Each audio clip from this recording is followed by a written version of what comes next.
शांति के सागर परमात्मा के घर में हम सभी ब्रह्मा कुमारी आपका तहे दिल से स्वागत करते हैं। जैसा कि आज हम सभी इकट्ठा हुए हैं कि मेडिटेशन अर्थात क्या? मेडिटेशन जैसे कि हिंदी बहुत ही सुंदर शब्द है ध्यान या योग।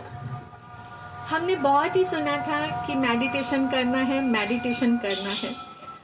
तो जब मैं दीदी के पास पहुंची तो दीदी ने हमें बताया कि आज हम आपको सहज राजयोग मेडिटेशन सिखाएंगे। तो राजयोग शब्द सुनते ही ना दिल में एक अजीब सी गुदगुदी सी हुई कि मेडिटेशन तो बहुत सुने थे कि राजयोग मेडिटेशन क्या है। तो दीदी ने हमें बताया कि योग के लिए सबसे पहले हम आत्मा है और हमें परमात्मा से जुड़ना पड़ेगा, उससे एक संबंध जोड़ना पड़ेगा। अगर मैं उससे संबंध नहीं जोड़ूंगी तो मुझे उसकी शक्तियां प्राप्त नहीं होंगी। और राज किस पर करना है? स्वयं पर राज करना है। तो मैंने बोला दीदी स्वयं पर राज कैसे करेंगे? दीदी ने बोला अपनी कर्मेंद्रियों पर। अब कर्मेंद्रियों पर राज करने के लिए तो बहुत ही अच्छा लगा कि हमें अपनी कर्मेंद्रियों पर राज, जो बोला जाता है कि मन घोड़ा है, मन चंचल है, मन बच्चा है, तो उस पे मैं कंट्रोल कर सकूंगी।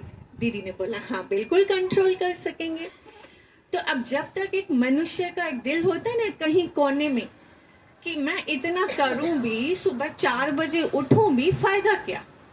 तो उससे फायदा ये हुआ कि मेरी सबसे पहले विल पावर बढ़ी। मेरे अंदर एक विल पावर हो गई जो आज मैं इस बढ़ते हुए जमाने को देख रही हूँ कि आज दुनिया इतनी आगे, मैं कुछ क्यों नहीं कर सकती। तो वो विल पावर मेरे अंदर बढ़ी। सेकंड, जो हम बोलना, पहले मुझे जब मैं नॉन बीके थी ना तो सब मुझे बोलते थे तू मुंह फट है, तू हाजिर जवाब है, मुझे सब ऐसे बोलते थे। तो यहाँ मेडिटेशन करने के बाद मुझे कब, किससे, कौन सा शब्द बोलना है, वो शब्दों पर मेरा ध्यान गया। और सबसे बड़ी बात, मानसिक संतुलन तो बना ही, मेरा शारीरिक संतुलन, जो मुझे माइग्रेन का बहुत बड़ा प्रॉब्लम था, वो मेरा मेडिटेशन से ठीक हुआ। साथ ही एक आज हम माताओं की एक सबसे बड़ी दिल में कहीं ना कहीं एक डर होता है कि मेरा बच्चा बाहर पढ़ने जाएगा, कहीं वो बुरी संगत में ना पड़ जाए। होता है सभी से? आता है ये सवाल मन में? तो उसमें भी मुझे बहुत बड़ा बेनिफिट हुआ। कैसे?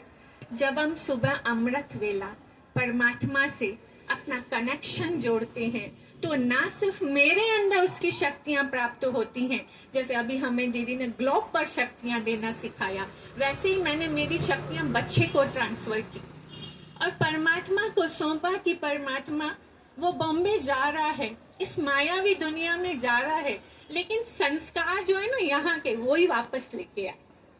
तो हुआ यूं कि 4 साल तक मेरा बच्चा बहुत ही अच्छे से रहा, एक भी गलत आदत नहीं लगी। और परमात्मा को सौंप दिया कि बाबा ये मेरा बच्चा नहीं, तेरा बच्चा है, क्योंकि मैं तो वहां पहुंच नहीं सकती। उसके पास सुख हो दुख हो तो ही उसका साथी है।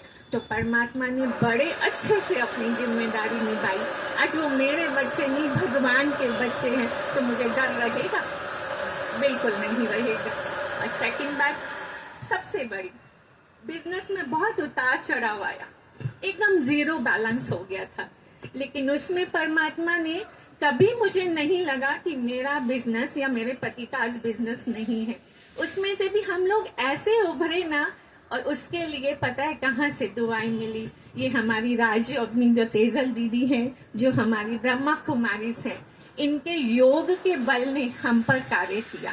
तो मेडिटेशन ना कि हमें समय को सुधारता है, बल्कि हमारे जीवन के जो आसपास के लोग होते हैं ना,